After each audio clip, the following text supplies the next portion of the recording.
बाबा, आप रुक जाइए, मौसम बहुत ज्यादा खराब है। मुझे तो समझ नहीं आ रहा, ये दिन पर दिन मौसम खराब होता जा रहा है। अगर ऐसे ही चलता रहा तो मजदूरी नहीं कर पाऊंगा और घर में खाने को एक दाना तक नहीं आ पाएगा। तभी बहुत तेज आंधी तूफान चलता है। अरे देखो, जरा देखो, कितनी तेज तूफान चल रहा है। अरे महेश बेटा, तू झोपड़ी के ऊपर तिरपाल तो लगा कर आया था ना? हाँ बाबा, लगा दी थी तिरपाल।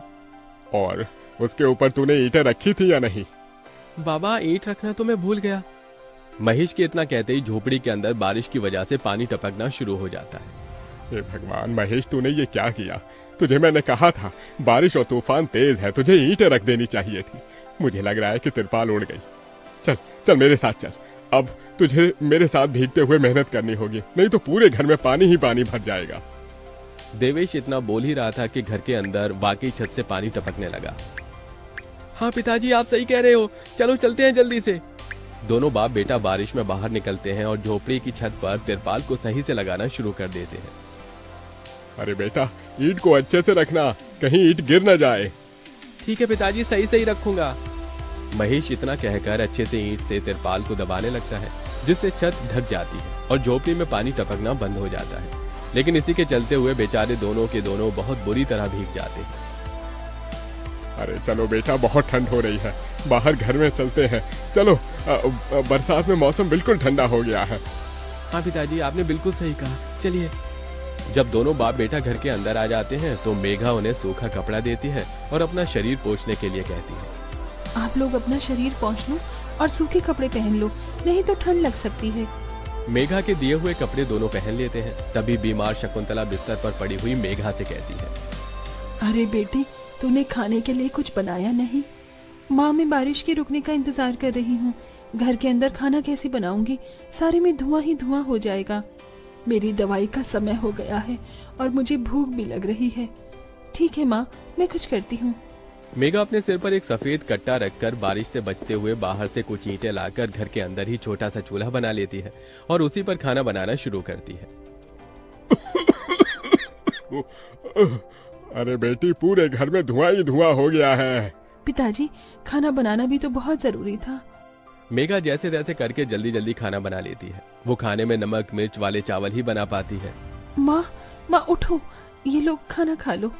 शकुंतला मेघा के हाथों से खाना खाती है। शकुंतला के पूरे शरीर को पैरालाइज हुआ था, जिसके कारण ना तो वो हिल सकती थी और ना ही वो उठ सकती थी। मेरी प्यारी बेटी, इतनी कम उम्र में तेरे ऊपर कितनी जिम्मेदारी आ गई। हम गरीबों का कुछ नहीं हो सकता है। इस गरीब झोपड़ी के अंदर हम कैसे कैसे दिन देखते हैं। कोई बात नहीं माँ, बच्चे समय के अनुसार बड़े होते हैं, लेकिन मैं समय से पहले बड़ी हो गई हूँ। आपको तो खुश होना चाहिए। मैं तो इस कदर लाचार हो गई हूँ कि तेरे सर पर हाथ रखकर तुझे आशीर्वाद भी नहीं दे सकती बेटा।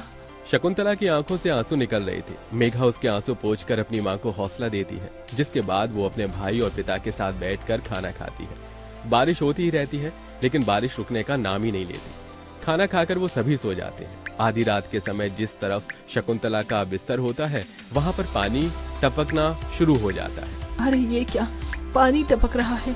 मेघा, मेघा, लगता है सो गई। अब मैं क्या करूं? ये पानी तो धीरे धीरे टपकता ही जा रहा है। शकुंतला रात भर अपने ऊपर टपकते हुए पानी को ऐसे ही झेलती रहती है, जिसकी वजह से सुबह तक उसके पूरे शरीर में बुखार फैल जाता है। अरे अरे ये क्या माँ, आपको तो बहुत ही बुखार हो गया है। रात भर ये झोपड़ी की छत टपकती ही रही। मैंने तुम्हें उठाने की कोशिश की, लेकिन तुम्हारे तक आवाज नहीं गई। ये सुनकर मेघा को बहुत अफसोस होता है। वो सूखे कपड़ों पर अपनी माँ को सहारा लगाकर लिटा देती है और उनके कपड़े भी बदल देती है। लेकिन तभी अचानक से गांव में बाढ़ आ जाती है। अरे अरे ये क्या हो, यहाँ तो पानी भर रहा है। अरे लगता है गांव में बाढ़ आ गई है। अरे हम लोग क्या करें? अरे बेटा महेश, अरे भाई, अपनी माँ को कंधे पर उठा, नहीं तो हम सभी बह जाएंगे। अरे पानी में कोई जुगाड़ करता हूँ बेटा। देवेश फौरन घर के बाहर जाता है। जहाँ वो आसपास देखता है, उसे एक रेडी दिखाई देती है। देवेश उसे लेकर आता है, जिस पर शकुंतला को लिटा देता है।